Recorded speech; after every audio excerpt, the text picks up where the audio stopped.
China है दिल से कम्युनिस्ट, उसका स्ट्रक्चर कम्युनिस्ट है, चाहे उसकी हरकतें कैपिटलिस्ट हो, उसका स्ट्रक्चर कम्युनिस्ट है।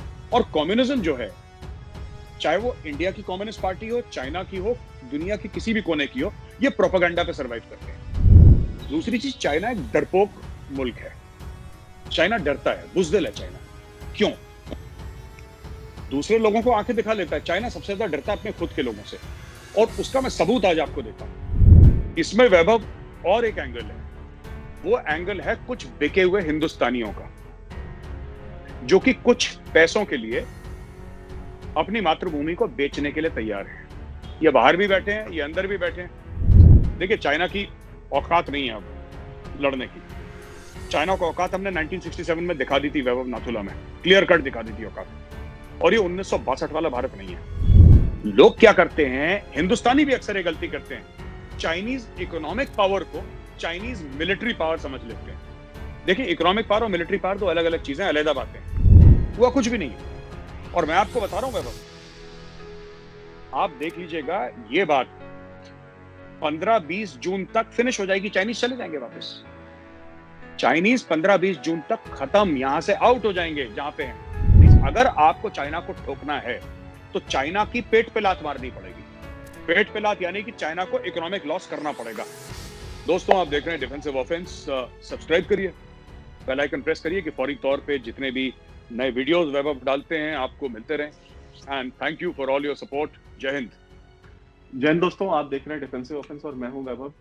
हाल ही में हमने देखा है कि बहुत सारी खबरें आ रही हैं, तरह तरह की खबरें आ रही हैं सोशल मीडिया पे। और कुछ लोग हैं जो अफवाहें उड़ा रहे हैं इंडिया चाइना बॉर्डर को लेकर के, कि वहां पे शायद हिंदुस्तान के फौजियों को हाथ पांव बांध करके उन्होंने रखा हुआ है।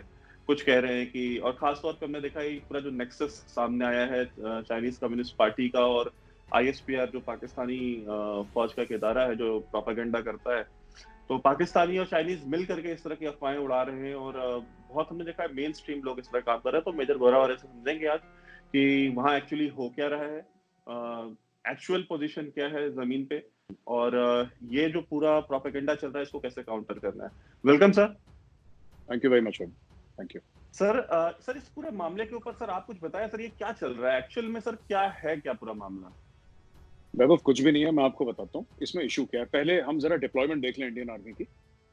तो हमारी फोर्स हैं, जैसे अरुणाचल है या फिर सिक्किम है या फिर लद्दाख का एरिया, जिसमें हम आजकल जो बड़ा जहाँ पे गहमा गहमी चल रही है और चाइनीज इंकर्जन्स की बात हो रही है और इंडियन आर्मी की डिप्लॉयमेंट की बात हो रही है, तो उस तरफ अगर अरुणाचल की तरफ देखें तो 3 और 4 कोर भी हैं, राइट। एक पानागढ़ में हमारी कोर है, 17 कोर बोलते हैं, जो कि माउंटेन स्ट्राइक कोर है। और फिर लद्दाख की ओर 14 कोर बोलते हैं, जो 14 कोर एक जमाने में वो जो एरिया 14 कोर का है, वो 15 कोर ही देखती थी। 15 कोर श्रीनगर वाली वही देखती थी पूरा एरिया, लेकिन फिर बाद में 14 कोर बनाई गई। 14 कोर वो पूरा द्रास कारगिल से लेकर वो पूरा आपका दमचोक वाला एरिया या फिर दौलत बेग ओल्डी सियाचिन लद्दाख एंड तक, वो सारा का सारा 14 कोर का है। तो हमारे पास हाईली स्पेशलाइज्ड कोर्स हैं और इन कोर्स के अंदर भी माउंटेन डिविजन्स हैं, 3-3 माउंटेन डिव्स हैं। So we are very well set as far as manpower is concerned. कोई फिक्र की बात नहीं, पहली बात। दूसरी चीज, हमें यह भी समझना चाहिए कि एयरफोर्स का वहां पे बहुत हैवी प्रेजेंस है। मैं इंडियन एयरफोर्स की बात कर रहा हूँ। ये सब जानने से पहले कि इंफॉर्मेशन वॉरफेयर में झूठी खबरें क्यों फैल रही हैं, इसके पहले हमें यह देखना पड़ेगा कि चाइना जो कर रहा है, चाइना कर क्यों रहा है। चाइना ने यह काम 6 महीने पहले क्यों नहीं करा? एक तो है कि लाइन ऑफ एक्चुअल कंट्रोल है, तो 3 किस्म के बॉर्डर हैं चाइना के साथ। एक तो मैकमोहन लाइन है, जो कि हमारी बिल्कुल उस तरफ है। फिर हम एलएसी पे आ जाते हैं और थोड़ा सा एरिया इवन इन लद्दाख एक छोटा सा आईबी का भी एरिया इंटरनेशनल बॉर्डर का, और फिर उस सिक्किम साइड में वगैरह।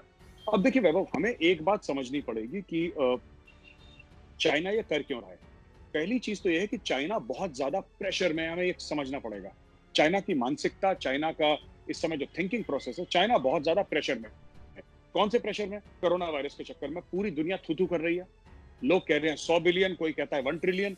लोग इंटरनेशनल कोर्ट ऑफ जस्टिस में जाने की बात कर रहे हैं। डब्ल्यूएचओ इंक्वायरी सेटअप कर रहा है। अभी हमारे हिंदुस्तानी एक डब्ल्यूएचओ के एक बड़े ओहदे पे, आई थिंक चेयरमैन या कुछ ऐसे बनकर गए। डॉक्टर हर्षवर्धन कौन बन के गए? अच्छा, जी। ये सब चीजें चाइना को रैटल कर रही हैं। आप समझिए, चाइना एक ऐसा मुल्क नहीं है जो हर चीज को आराम से ले ले। चाइना बहुत रिएक्ट करता है। पहली बात तो ये। दूसरी चीज ये वैभव हमें समझनी पड़ेगी कि सबसे बढ़िया एक मुल्क जो फंस गया है, उसको वहां से निकालने के लिए क्या करना है आपको? आपको जंग की बात करनी है, डोमेस्टिक ऑडियंस को सेट करने के लिए। तो सिर्फ भारत के साथ नहीं कर रहा चाइना। आप देखिए हांगकांग में चाइना क्या कर रहा है, ताइवान में चाइना क्या कर रहा है, राइट? मलेशिया से दुखी है, इंडोनेशिया को धमकियां दे रहा है। तो ये उसकी कशीदगी जो है, जो प्रॉब्लम्स हैं, जो टेंशन है, वो इस पूरे खित्ते में, इस पूरे एरिया में कर रहा है। और उसकी तीन वजूहात हैं। पहला तो हमने कोरोना वायरस देख लिया कि कोरोना वायरस की वजह से जो उसकी थू-थू हो रही है और लोग उससे पैसे मांग रहे हैं, डैमेजेस मांग रहे हैं, उसके ऊपर केस करने की बात कर रहे हैं, चाइना फंसा हुआ है। दूसरी चीज, शी जिनपिंग जो है, जो कम्युनिस्ट पार्टी का लीडर है और चाइना का भगवान जो है, उसके ऊपर अंदर से उसी की पार्टी में उंगलियां उठ रही हैं, राइट? उंगलियां उठ रही हैं। तीसरी चीज जो बहुत महत्वपूर्ण है, हमें समझना पड़ेगा कि चाइना को लग रहा है कि बाकी सब देश, क्वाड की तो बात हम करते ही हैं, क्वाड में शामिल अमेरिका, ऑस्ट्रेलिया, जापान और इंडिया, इसके अलावा भी और मुल्क हैं जो आपस में इकोनॉमिक गठजोड़ कर रहे हैं, डिफेंस का गठजोड़ कर रहे हैं चाइना के खिलाफ। तो ये तीन मुख्य कारण हैं जिसकी वजह से चाइना बुरी तरीके से हिला हुआ है। अब वो पाकिस्तान में नहीं कहते, पाकिस्तान टेलीविजन में, कि मुल्क बड़े नाजुक दौर से गुजर रहा है, वो पिछले 72 साल से नाजुक दौर से गुजर रहा है उनका मुल्क, हर समय कहते हैं। यही चीज चाइना वही पाकिस्तानी फिलोसफी अप्लाई कर रहा है कि मुल्क नाजुक दौर से गुजर रहा है, इंडिया के साथ लड़ाई है, हांगकांग में लड़ाई है, ताइवान के साथ लड़ाई है, आओ सब लोग तगड़े हो जाओ, सब लोग मिल जाओ, फिर लड़ेंगे। This is basically what China is doing. ये पहली माइंडसेट समझ लीजिए। डिप्लॉयमेंट के बारे में मैंने आपको बता दिया, जो हमारी मिलिट्री डिप्लॉयमेंट है। अब जो आपने बात करी वैभव, कि ये जो इंफॉर्मेशन वॉरफेयर कर रहे हैं, मेरी पहली शिकायत पाकिस्तानियों से नहीं है, चीनियों से नहीं, पहले खुद के हिंदुस्तानियों से है। मैं जो हिंदुस्तानी दोस्त हैं जो मुझे भी फॉलो करते हैं, वैभव को भी फॉलो करते हैं, डिफेंसिव ऑफेंस को खासतौर से फॉलो करते हैं, मैं उनसे रिक्वेस्ट ये करना चाहूंगा कि दोस्तों, हर चीज जो आपको दिखती है ना, आप प्लीज उसको सच्चा ना समझें। माइंडसेट समझने की जरूरत है, दिमाग। और दिमाग क्या है चाइना का? इंफॉर्मेशन वॉरफेयर इंडियन आर्मी में भी एक अलग डोमेन मानी जाती है। इंफॉर्मेशन वॉरफेयर अमेरिकन आर्मी में एक अलग डोमेन मानी जाती है, लेकिन चाइना में ये अलग डोमेन नहीं है। आप ये समझिए, चाइना बेसिकली जितना भी कैपिटलिस्ट हो, जितना भी पूंजीवादी हो, चाइना है दिल से कम्युनिस्ट। उसका स्ट्रक्चर कम्युनिस्ट है, चाहे उसकी हरकतें कैपिटलिस्ट हो, उसका स्ट्रक्चर कम्युनिस्ट है। और कम्युनिज्म जो है, चाहे वो इंडिया की कम्युनिस्ट पार्टी हो, चाइना की हो, दुनिया की किसी भी कोने की हो, ये प्रोपेगेंडा पे सर्वाइव करते हैं, राइट? तो आपने देखा होगा कि जो चाइनीज बटालियंस हैं, जो चाइनीज मिलिट्री फॉर्मेशंस हैं, उसके अंदर पॉलिटिकल ऑफिसर्स रहते हैं, यानी कि सीसीपी के रिप्रेजेंटेटिव्स, यानी कि वो लोग जो कि चाइनीज कम्युनिस्ट पार्टी के रिप्रेजेंटेटिव्स हैं, वो मिलिट्री इंस्टॉलेशंस के अंदर रहते हैं। ये रशिया में भी होता था पहले, आज मुझे नहीं पता होता है कि नहीं, चाइना में यकीनन होता है। अगर मैं आपको इंडिया से मिला के दूं उसका एग्जाम्पल, अगर इंडिया से एग्जाम्पल मिला के दूं, तो सोच लीजिए, आप लोगों को हंसी आएगी कि कोई आर्मी की बटालियन है और जो उसका सीओ है, कमान अधिकारी है उसका, जो उसका बॉस है टोटल, उसी के पैरेलल में आपने कांग्रेस या बीजेपी का आदमी हर एक पार्टी, हर एक आपने बटालियन के अंदर डाल रखा है कि भाई हमारी पॉलिटिकल आइडियोलॉजी से कोई गलत तो नहीं कर रहा। तो चाइना में ये है। दूसरी चीज, चाइना एक डरपोक मुल्क है। चाइना डरता है, बुजदिल है चाइना। क्यों? दूसरे लोगों को आंखें दिखा लेता है, चाइना सबसे ज्यादा डरता है अपने खुद के लोगों से। और उसका मैं सबूत आज आपको देता हूं। जैसे ही आप हांगकांग पार करेंगे और आप चाइना के अंदर घुसेंगे, तो 500 मीटर के बाद आपका ट्विटर बंद हो जाएगा, आपका फेसबुक बंद हो जाएगा, आपका यूट्यूब बंद हो जाएगा, आपके सारे सोशल मीडिया चैनल्स आपके बंद हो जाएंगे। आप सोशल मीडिया एक्सेस कर ही नहीं सकते चाइना के अंदर। तो ये किस तरीके से होता है कि आप सोशल मीडिया ही ना एक्सेस कर पाए? वो इसलिए होता है कि चाइना को यह डर लगता है कि कहीं उसके खुद के लोग, चीनी लोग, सोचने ना लग जाए खुद। मैं तो काम कर चुका हूं कॉर्पोरेट सेक्टर में। हम जब अपने चाइनीज को मेल लिखते थे, ईमेल, ईमेल 1 सेकंड में पहुंचती है। आप कहीं पे भी भेजें, यहां से अमेरिका से इंडिया भेजें, इंडिया से यूरोप भेजें, 1 सेकंड में ईमेल पहुंच जाती है।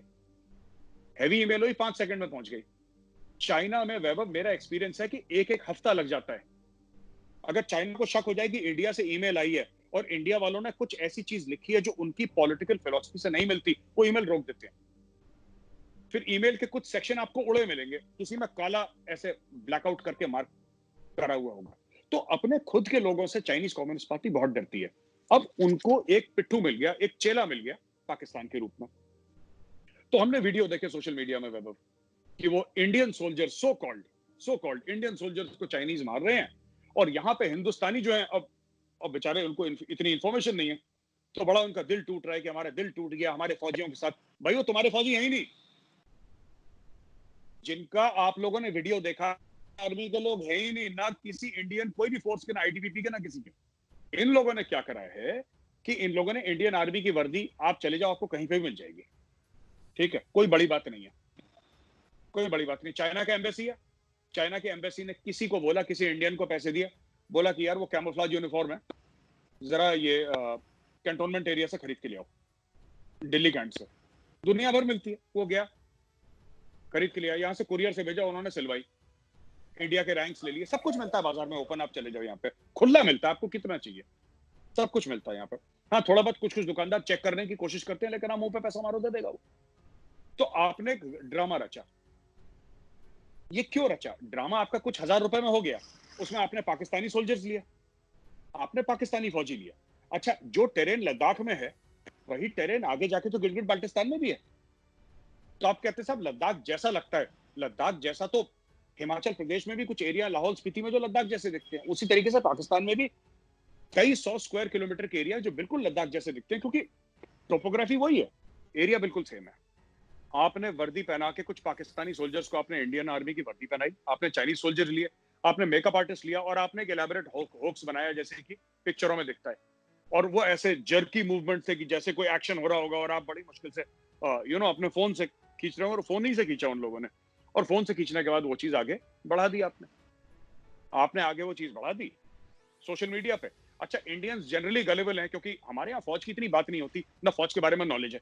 ये पूरा एक एलैबोरेट स्कीम है, और इसके बारे में मैं ट्वीट भी कर चुका हूं। अच्छा, इसमें वैभव और एक एंगल है, वो एंगल है कुछ बिके हुए हिंदुस्तानियों का, जो कि कुछ पैसों के लिए अपनी मातृभूमि को बेचने के लिए तैयार हैं। ये बाहर भी बैठे हैं, ये अंदर भी बैठे हैं, ठीक है। और मुझे कहना नहीं चाहिए, कुछ लोग ऐसे हैं जो कि अपने आप को डिफेंस एनालिस्ट कहते हैं भारत में। तो ये लोग हैं ऐसे वैभव की कुछ भी बोल देंगे ये लोग ना टीवी पे, न्यूज़पेपर्स में भी लिखते हैं सर, एडिटर्स हैं न्यूज़पेपर्स के, रिटायर्ड फौजी हैं, रिटायर्ड फौजी हैं। और इनको मतलब क्या बताऊं आप थोड़ा सोचिए, आप मीडिया में अगर आप हैं, मैं कम से कम अपने लिए, मैं सारे मीडिया वालों के लिए तो और ना मैं कोई, मैंने जर्नलिज्म करी नहीं है, मैं तो मैं वो नहीं करता, लेकिन मैं एक बात कहता हूं कि आप कभी ना कोशिश करें कि आप कभी कोई गलत चीज न डालें। तो वैभव ये लोग हैं जैसे आप कह रहे हैं, जैसे इसमें से कुछ फौजी भी हैं रिटायर्ड, कुछ और लोग भी हैं। तो अब क्या हो गया कि आपकी फॉलोइंग आ गई सोशल मीडिया पे, राइट? आपके 1,00,000-2,00,000 फॉलोअर आ गए सोशल मीडिया पे, ट्विटर पे, या 50,000 फॉलोअर आ गए। तो आपको हजम नहीं हुई, वो सबके हाजमे की चीज भी नहीं होती ना। तो आपको लगने लगा कि भाई मुझे तो 50,000 लोग सुनते हैं, social media following is nothing, लोग सीरियसली ले लेते हैं इसको, मैं तो सीरियसली, दिस इज नथिंग। और अगर आपकी सोशल मीडिया फॉलोइंग है, राइट, तो आपने देश के लिए उसको कैसे इस्तेमाल करा? अगर लोग आपको फॉलो करते हैं और आपको मानते हैं कि हाँ ये इंसान जो है, या वैभव है, या गौरव आर्या है, हम इनको समझते हैं, अच्छा समझते हैं, हम इनको फॉलो करते हैं, राइट, तो हमारा फर्ज क्या बनता है? हमारा फर्ज ये बनता है कि हम देश के लिए क्या कर रहे हैं, लोगों को ठीक डायरेक्शन में ले जाएं, ठीक है। हमने कभी आज तक ये ट्वीट नहीं करा कि भैया वी आर डूइंग समथिंग, इसलिए do it for us personally, never. It's always been for the country. आप कोई भी ट्वीट देख लो, it's always for the country. चाहे फिर हम दिन रात पाकिस्तान को क्यों ना ठोकें, हमारी पर्सनल रंजिश नहीं है आम पाकिस्तानी से, लेकिन फौज से है, आईएसआई से है, उनकी सरकार से है, तो ठोकते रहते हैं दिन रात। तो ये हमें समझना चाहिए कि जो बाकी जो लोग हैं जो कर रहे हैं हिंदुस्तान में, और मैं उनका नाम इसलिए नहीं लूंगा क्योंकि मैं चाहूंगा कि जो ये वीडियो देख रहे हैं वो खुद स्वयं देख लें कि वो लोग कौन है। आप लोगों को आराम से पहचान में आ जाएंगे। वो लोग जो हल्की बातें करते हैं, झूठी बातें करते हैं, बिना प्रूफ के करते हैं, ठीक है। 5,000 चाइनीज अंदर आ गए, 5,000 चाइनीज अंदर आ गए। तुम्हारा बाप गया था वहां पे गिनने के लिए 5,000 है कि 4,000 है? 5,000 चाइनीज अंदर, इनको कुछ भी बोल देते हैं, कह देते हैं 5,000 आ गए। चाइनीज ने वहां पे बिल्डिंग बना ली। अरे बिल्डिंग बनाने के लिए 1 साल लगता है, 6 महीने लगते हैं।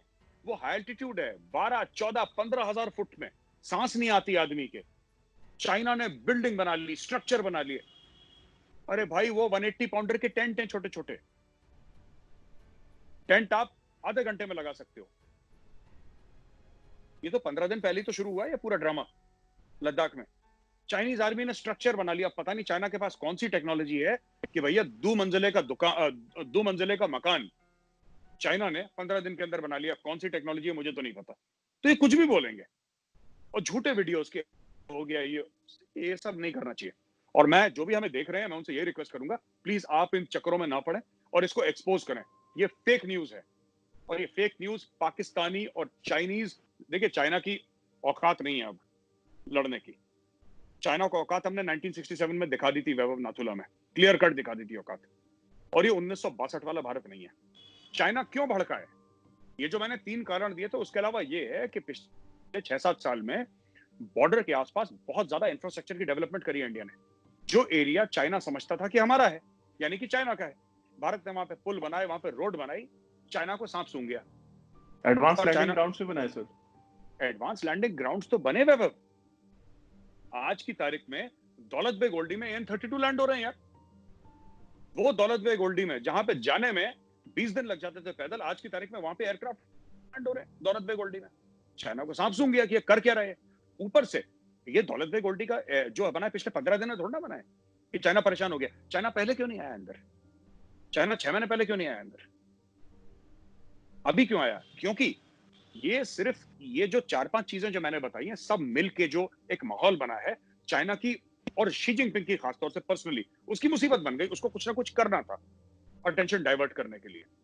तो मैं अपने हिंदुस्तानी जो दोस्त हैं उनसे यही कहूंगा, भारतीय दोस्तों से, आप इंफॉर्मेशन वॉरफेयर के पाकिस्तान के इसके उसमें ना पड़े। ये झूठ बोल रहे हैं, सब का सब फ्रॉड है। वैभव, मैं चाहूंगा आप जरा इमेजेस भी दिखाएं इसकी ना, आप इमेजेस दिखाएं तो लोगों को पता लगेगा कि क्या क्या इसमें झूठी बातें हैं। हर चीज मॉर्फ करके फोटोग्राफ्स या फिर इसको फोटोशॉप करके और लोगों से एक्टिंग करवा के ये सब वीडियोस और काफी सारे डाले। ये नॉर्मल इनका मोडस ऑपरेंडी है।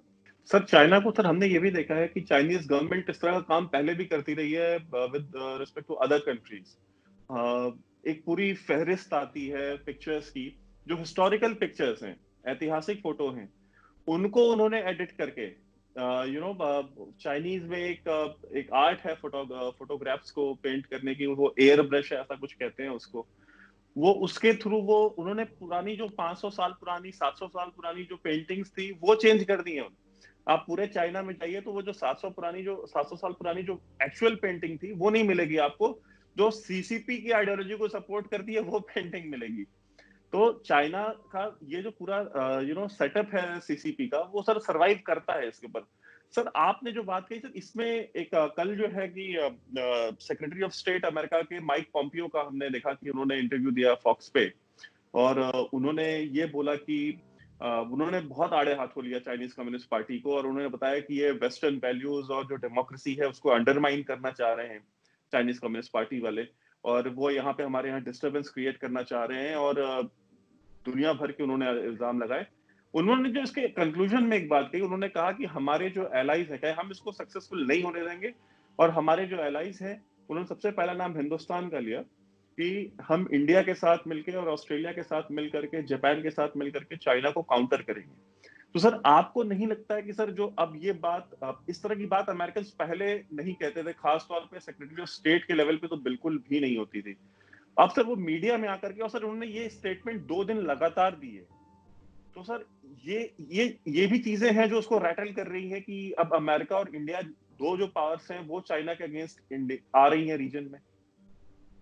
देखिए, चाइना के साथ वैभव, एक बात लोगों को समझ लेनी चाहिए। 2 बातें मैं बोलता चलूं, एक नहीं तो 2 बातें। पहली चीज तो ये है कि भारत में भी जो कम्युनिस्ट हैं, जो कम्युनिस्ट की आइडियोलॉजी मानते हैं, राइट, चाहे वो जेएनयू में हो, चाहे वो जादवपुर में हो, चाहे वो पॉलिटिशियंस हो, ये डेमोक्रेसी को मानते नहीं, क्योंकि कम्युनिज्म डेमोक्रेसी को नहीं मानती। पर ये डेमोक्रेसी का फायदा उठाते हैं क्योंकि डेमोक्रेटिक कंट्री में रहते हैं। तो पूरी डेमोक्रेसी, कॉन्स्टिट्यूशन, ये सारी बातें करेंगे जो हिंदुस्तानियों को सुनने में बड़ी अच्छी लगती है। तो हिंदुस्तानियों को ये लगता है कि भैया ये तो डेमोक्रेसी की बात कर रहे हैं, बहुत तगड़े लोग हैं। ये तो सेक्युलरिज्म की बात कर रहे हैं, बहुत अच्छे ईमानदार लोग हैं। ना इनको डेमोक्रेसी से कोई मतलब है, ना इनको सेक्युलरिज्म से मतलब है, ना इनको किसी चीज से मतलब नहीं है। इनकी वही पुरानी लेनिन की, स्टालिन की, माओ से तुंग की एक आइडियोलॉजी है इनकी। वही पुरानी आइडियोलॉजी पे ये लोग चल रहे हैं, पहली चीज। दूसरी चीज, जो चाइना रैटल होता है ना, मैंने क्वाड की बात करी, वही जो आप कह रहे हैं सेक्रेटरी ऑफ स्टेट पोम्पियो ने जो बात करी है क्वाड की, कि 4 मुल्क, अमेरिका, इंडिया, ऑस्ट्रेलिया, जापान, ये चारों मिल गए, राइट। चाइना इनको काउंटर नहीं कर पा रहा है। चाइना ने पाकिस्तान के थ्रू और खुद ऐसी हरकतें करके लाइन ऑफ एक्चुअल कंट्रोल पे, इंटरनेशनल बॉर्डर पे, इवन मैकमोहन लाइन पे, चाइना ने क्या करा है over a period of time, Bharat की जो नजरें हैं नॉर्थ को लगा दी। यानी कि नॉर्थ का जो आपका इलाका है उस पे आपकी नजरें लगा दी। तो इंडियन आर्मी पे ज्यादा फोकस हो गया कि इंडियन आर्मी वहां पे लगी रहेगी नॉर्थ पे। तो आपके इतने कोर है, मैंने नाम भी बताया आपका, ये कोर, ये फलाना, चाहे उसमें 14 कोर हो, 14 कोर इन ले, 15 और 16 core Kashmir and Jammu respectively, 3 core, 4 core, 17 core, ये जितने भी कोर्स हैं, अब इसमें पैसा तो लगता ही है, आपने सबका सब नॉर्थ फेसिंग है आपके, चाहे पाकिस्तान फेसिंग है चाहे चाइना फेसिंग है, करेक्ट। इससे क्या हुआ कि भारत का बजट आर्मी को जाने लगा, नेवी पे भारत ने इतना फोकस नहीं करा, जबकि असली खेल पानी का है, जमीन का है ही नहीं असली खेल चाइना का। चाइना समय चाहता है कि अपनी नेवी बिल्डअप करे, एक के बाद एक एयरक्राफ्ट कैरियर बनाने की कोशिश, न्यूक्लियर सबमरीन, फ्रिगेट्स, डिस्ट्रॉयर्स बनाने की कोशिश, aircraft, new aircraft and warships बनाने की कोशिश, ये चाइना कर रहा है। और चाइना को पता है कि इंडिया एक पावर है यहाँ पे, ऑस्ट्रेलिया से बड़ा पावर है, जापान से बड़ा मिलिट्री पावर है इंडिया। तो उनको पता है कि ये एक पावर है जो मैं काउंटर कर सकता है, तो इसको नॉर्थ पे लगाए रखो। आपने पंजाब में शुरुआत करी terrorism, Khalistan movement so called बोल के, पाकिस्तान ने करी, कश्मीर में करी। ये जो चाइना कर रहा है ये सब part of one grand plan है कि इंडिया नॉर्थ देखता रहे, नीचे देखे ही ना। असली जो गेम चल रहा है, असली जो गेम चल रहा है वो साउथ में चल रहा है। जो रियल गेम है वो मलाका स्टेट से जो इनकी ट्रेडिंग रूट्स हैं, असली गेम वहां का है। तो चाइना को जब सेक्रेटरी पोम्पियो ये बात खुले में कहते हैं, और मुझे तो लगता है कि इंडिया को भी कहना, देखिए चाइना के साथ आपकी दोस्ती कभी नहीं हो सकती। हाँ, आपका ट्रेड है 100 बिलियन का, 500 बिलियन का ट्रेड हो जाएगा, राइट। लेकिन इन द एंड ये म्यूचुअल पीसफुल कोएग्जिस्टेंस जिसको कहते हैं, वो चीन के साथ पॉसिबल नहीं है। दोनों, इंडिया और चाइना, बहुत पुराने सिविलाइजेशंस हैं। चाइना को बुद्धिज्म गई, इंडिया से गई, वहां से ह्यूएन सांग आया, राइट। तो हजारों साल पहले की हमारी रिलेशनशिप है चाइना के साथ, आज की तारीख की नहीं है, आज की तारीख की नहीं है। तो हम चाइना को जानते हैं अच्छी तरीके से, चाइना को यह पता है कि भारत क्या है। हम दोनों को एक दूसरे की कैपेबिलिटीज पता है, historically, traditionally and also modern capabilities. आज की तारीख में चाइना की इकोनॉमी हमसे बेहतर है, इसमें कोई शक नहीं है। मिलिट्री हमसे ज्यादा बड़ी है, लेकिन मैं आपको एक बात बताऊं, हमारी मिलिट्री बैटल हार्डेंड है। हमारी मिलिट्री ने लड़ाइयां लड़ी हैं, चाइनीज मिलिट्री ने कौन सी लड़ाई लड़ी है?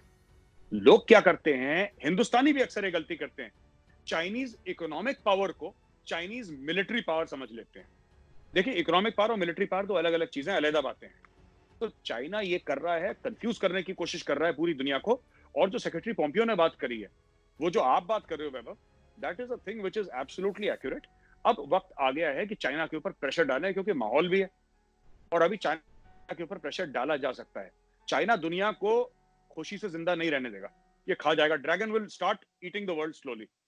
He has to be stopped. Dragon has to be stopped, and we will do it. We have to do it. We have no choice.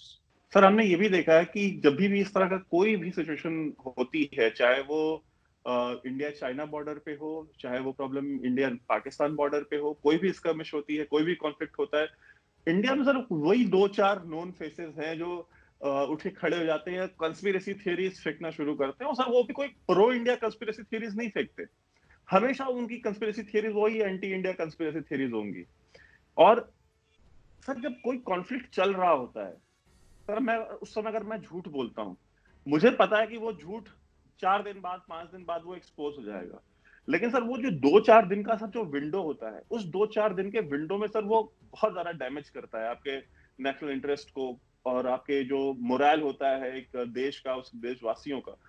तो सर आप मुझे बताएं सर कि क्या ये एक्चुअल में ये इतना हार्म करता है जैसा मैं कह रहा हूँ, या ये उतना हार्मफुल नहीं है, हम लोग इसको एग्जैजरेट कर रहे हैं? नहीं, ये हार्मफुल है, ये हार्मफुल है। देखिए, वो हार्म करते हैं भारत को, इसीलिए तो उनको पैसे मिलते हैं चाइना से और पाकिस्तान से। वो करते हैं ये लोग। देखिए, कुछ लोग पॉलिटिकल एंगल शूट करने के लिए बोलते हैं, कुछ लोगों को पैसे मिलते हैं, पर सबका सब कुछ ना कुछ एंगल है लोगों का। अब मैं आपको बताता हूं,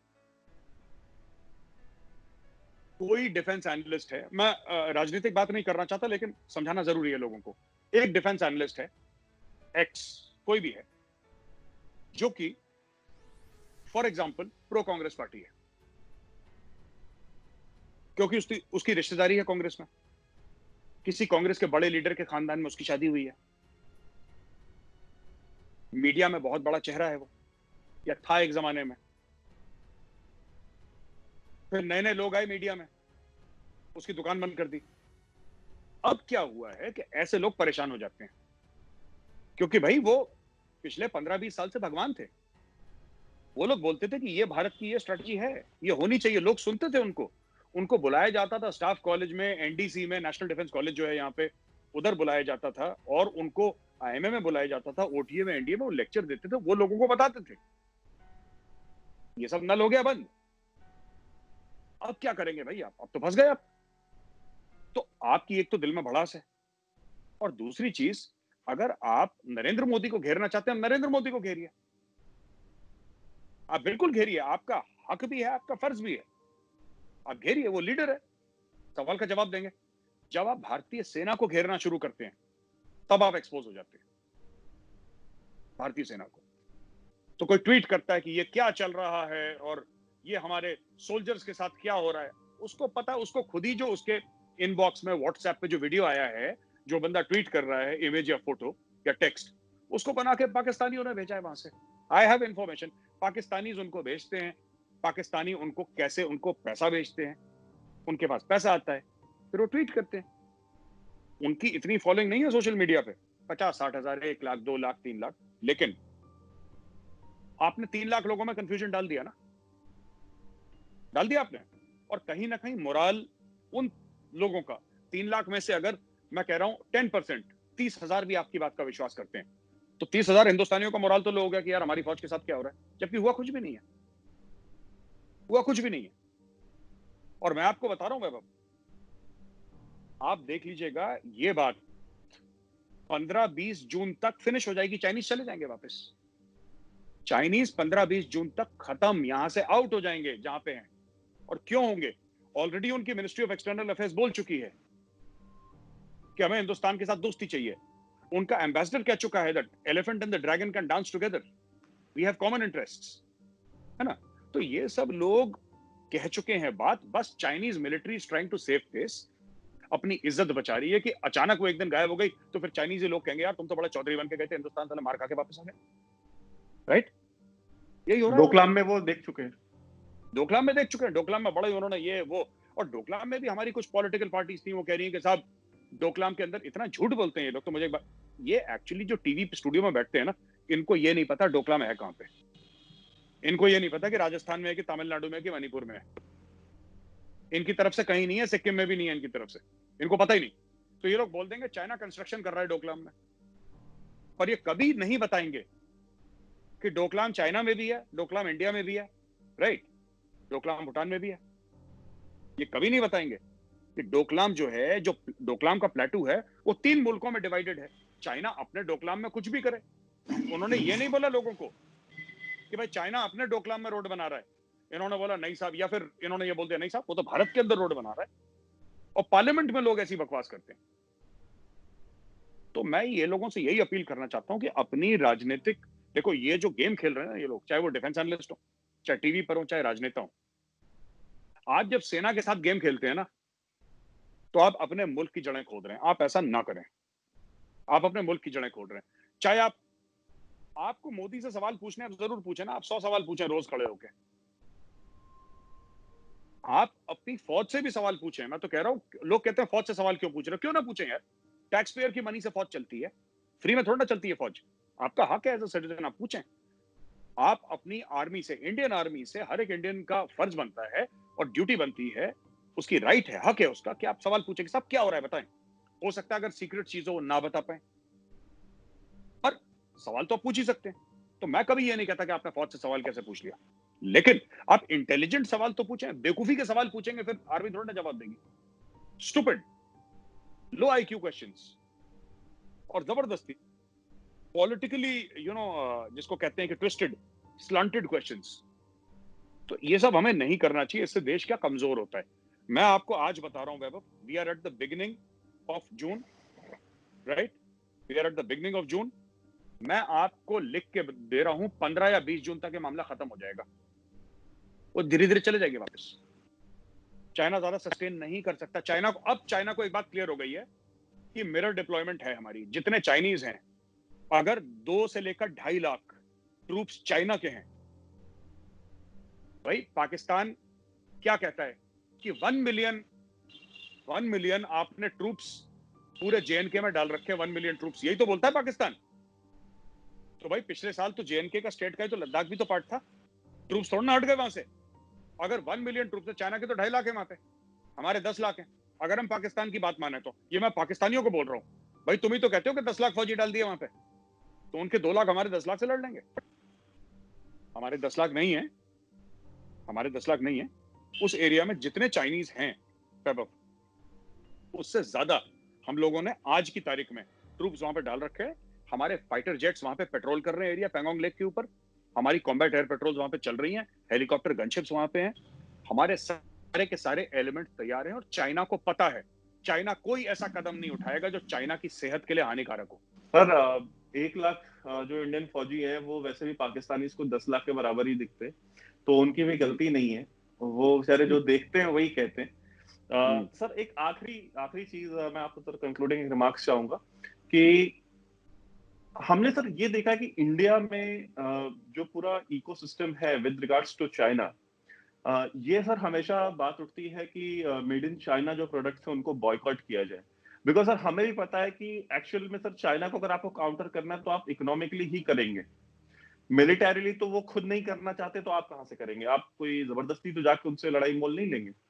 सर इकोनॉमिकली सर मैं चाहूंगा कि सर आप इसके बारे में कुछ तबसरा करें, और सर एक अपील मैं चाहूंगा कि हमारी तरफ से भी ये जाए लोगों को कि जो चाइनीज प्रोडक्ट्स हैं, चाइनीज एप्स हैं, चाइनीज मार्केट में जो भी सामान है सर, इनका बॉयकॉट होना चाहिए सर, और सीरियसली होना चाहिए। कोई सीजनल स्लोगन नहीं बनना चाहिए कि जब कोई डोकलाम होगा तो हम नारेबाजी शुरू करेंगे, जब कोई कॉन्फ्लिक्ट होगा लद्दाख में तो हम नारेबाजी शुरू करेंगे, और फिर वापस हम उसी वो बोलते हैं ना बैक टू स्क्वायर वन चले जाएंगे। तो सर इसके ऊपर सर कुछ बताएं।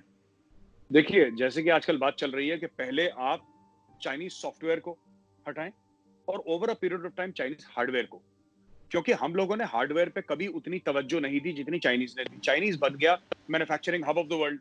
इंडिया भी बहुत मैन्युफैक्चरिंग करता है, हिंदुस्तान में जहाज से लेकर सुई सब बनता है, लेकिन उस लेवल पे नहीं बनता जहां पे चाइना पे बनता है। तो हमें एक तो क्रैंक अप करनी पड़ेगी मैन्युफैक्चरिंग कैपेबिलिटीज। अगर आपको चाइना को ठोकना है तो चाइना की पेट पे लात मारनी पड़ेगी।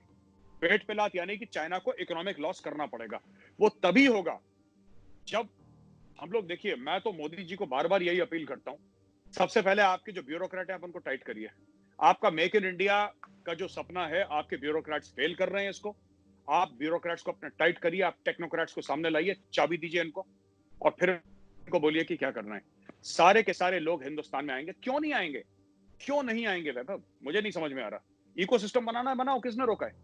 क्या चाहिए? जमीन चाहिए तुम्हें, टैक्स ब्रेक चाहिए, दो, खत्म करो। लेकिन सबसे बड़ी जो दिक्कत है वो ब्यूरोक्रेसी की है। ब्यूरोक्रेट्स जो हैं वो वहां पे फुल स्टॉप लगा देते हैं हर जगह। ब्यूरोक्रेट का पावर क्या है वैभव? ब्यूरोक्रेट का पावर ये है कि अगर वैभव सिंह को लाइसेंस चाहिए एक फैक्ट्री खोलने का, तो वैभव सिंह का लाइसेंस रोक सकता है। अगर मैं ब्यूरोक्रेट हूं तो मेरा ये सुपर पावर जैसा होता है ना, सुपरमैन का सुपर पावर है कि वो उड़ सकता है, स्पाइडरमैन का ये है कि भाई वो दीवारों पे चल सकता है। हर एक जो सुपर हीरो है उसका एक सुपर पावर होता है। थॉर के पास एक हैमर है, वो उसका सुपर पावर है। इंडियन ब्यूरोक्रेट का ये सुपर पावर है कि वो आपकी फाइल रोक सकता है, वो आपको हैरान और परेशान कर सकता है, वो आपको ऐसा कर देगा कि आप अपना सर पकड़ के छोड़ेंगे, बोलेंगे कि नहीं हमें नहीं करना। सुपर पावर है, तो आपको ये उसका सुपर पावर समझना है और उससे सुपर पावर छीनना। कुछ ब्यूरोक्रेट्स बहुत अच्छे हैं, मैं पहले भी बता चुका हूं। TN session, he cleaned up the electoral mess that India was in, he cleaned it up. तो ऐसा नहीं, बड़े ब्रिलियंट ब्यूरोक्रेट्स भी हैं। व्हेन आई से ब्यूरोक्रेसी, एक इंडियंस के दिमाग में है कि हम लोग, जैसे लोग कहते हैं ना, अरे यार सरकारी काम होता है यहाँ पे। अक्सर आपने सुना होगा सरकारी काम है। सरकारी काम मतलब क्या? सरकारी काम जो हम यूज करते हैं वर्ड, सरकारी टाइप का काम है, ये कॉर्पोरेट्स में बहुत कहते हैं यार ये सरकारी टाइप का काम मत करो यहाँ पे। जब कॉर्पोरेट में कोई भी ढीला या लो क्वालिटी का या देर से काम करता है, तो एक किस्म की गाली है कि सरकारी काम मत करो। इसका मतलब क्या है? Don't work like a bureaucrat. ये ढीला चाल, वही पेन से फाइलें घिसना, ये पॉलिसी के तहत नहीं है, ये मना करना, ये as per section 2 point number 3, ये सब गाने मत गाओ। काम करो, खत्म करो, आगे बढ़ो। ये अगर पॉलिसी आपकी, आप चाइना को ठोक दोगे आराम से 5-10 साल में। आपके पास वो कैपेबिलिटी, आपके पास पैसा है, आपके पास मैन पावर है। और चाइना की जो पॉपुलेशन है वो एजिंग पॉपुलेशन है। अगर आप बल्ज देखें पॉपुलेशन का चाइना का, कि एजिंग पॉपुलेशन है। इंडिया की पॉपुलेशन को पीक होने में अभी तो इंडिया बहुत अच्छे तरीके से चल रहा है एज पर चाइना। एवरेज पॉपुलेशन जो एज है इंडिया की, वो बहुत कम है। चाइना एजिंग पॉपुलेशन 10-15 साल के अंदर तो चाइना में सारे के सारे बुड्ढे ही नजर आएंगे आपके, क्योंकि वन चाइल्ड पॉलिसी कर रखी है ना चाइना ने काफी टाइम तक। तो सारी की सारी पॉपुलेशन उनकी एजिंग पॉपुलेशन है। चाइना को पता है ये सब बातें, इसलिए जो भी करो अभी कर लो, जो भी करो फौरन कर लो, वरना आगे पता नहीं क्या होगा। ये चाइना का एक माइंडसेट है। आपको ये चीज कैप्चर करनी है और आपको एक बात ये समझनी है कि अगर आपको चाइना को ठोकना है, अगर चाइना को हराना है, तो आपको मैन्युफैक्चरिंग सेटअप एक मैसिव स्केल पे आपको इंडिया में लाना पड़ेगा। पिछले वीडियो में हम डिस्कस कर चुके हैं वैभव, ठीक है। आपको ग्रुप, अगर एप्पल आ रहा है मैन्युफैक्चरिंग करने के लिए, एप्पल कहता है कि जी हमें इंडिया में एप्पल की ऑलरेडी फैक्ट्री है, पर एप्पल कह रहा है कि साहब हम मैन्युफैक्चरिंग अपनी एक मेजर लेवल पे इंडिया में शिफ्ट करना चाहते हैं, राइट। तो एप्पल से आप बोले कि आपको क्या चीजें चाहिए, एप्पल बोलेगा 15 चीजें चाहिए, ठीक है। आप 1 महीने के अंदर एप्पल को 15 चीजें दीजिए, कहानी खत्म हो गई। You have to do it, that is the only way to do it. आप इसको इंटेलेक्चुअलाइज कर लें कि साहब ये है हमारी रूल्स, हमारी पॉलिसी है। आपके रूल्स और आपकी पॉलिसी से एप्पल को कोई इंटरेस्ट है ही नहीं। और क्यों होगा?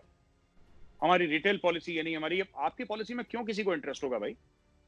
आपको चाहिए तो आपको एप्पल से बात करनी पड़ेगी और जो उसको चाहिए वो आपको देना पड़ेगा। थोड़ा बहुत आप उससे नेगोशिएट जरूर करें, करना भी चाहिए आपको। मैं ये नहीं कह रहा कि आप बिल्कुल ही कारपेट बिछा दीजिए, लेकिन आप नेगोशिएट करें, लेकिन आपको करना पड़ेगा। एप्पल का एक एग्जांपल दे रहा हूं।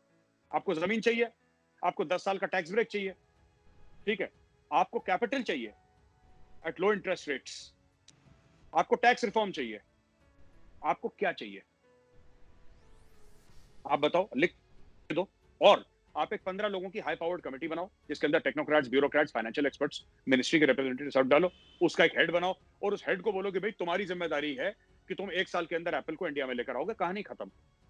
आप उस बंदे का, जो उसका हेड है, जो सीनियर ऑफिसर है, आप उसका टारगेट बनाइए कि भाई तुम्हारा काम है, तुम एप्पल को लेकर आओगे, तुम्हारा यही काम है, इसके अलावा तुम्हारा और कोई काम नहीं है। He will get Apple to India.